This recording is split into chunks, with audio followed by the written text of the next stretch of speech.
Hi friends, నేను doctor Zarina Begum. ఈరోజు కవిత కొన్నిసార్లు ఇంతే.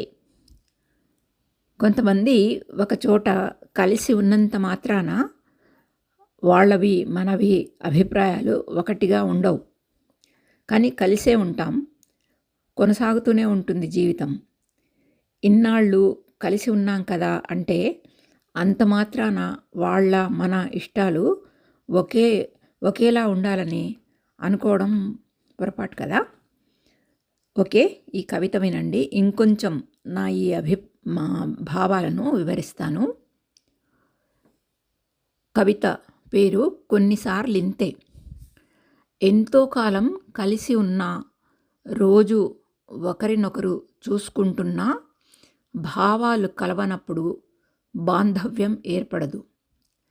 కలిసిన మనసులకు కాదు, గడిచిన కాలానికి గౌరవం ఇచ్చుకొని ఆ పరిచిత అపరిచిత్వానికి బాంధవ్యంగానే కితాబునిచ్చుకోవాలి. ఇంటిలో కలిసి పెరిగిన దృక్పథాలు వేరైన అన్నతమ్ముళ్ళు కావచ్చు, కాపురాలు వేరై మనుగడలే మారిపోయిన అన్న చెల్లెళ్ళు కావచ్చు, సుదీర్ఘకాలం కలిసి పనిచేసిన పరిచిత మిత్రులు కావచ్చు. కుటుంబంలో కలిసే ఉంటూ ఒకరినొకరు అర్థం కాకుండానే సంసారాన్ని ముందుకు సాగిస్తూ అందరికీ ఒకరిగా కనిపిస్తూ నివసించే భార్యాభర్తలు, అత్తాకోడళ్ళు కావచ్చు.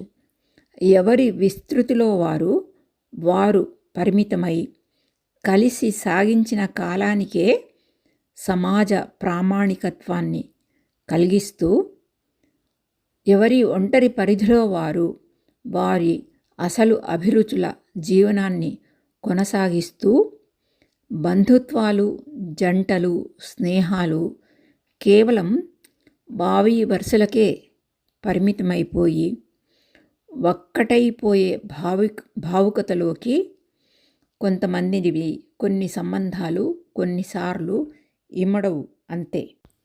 Thank you. మీ అభిప్రాయాల్ని కూడాను షేర్ చేయండి.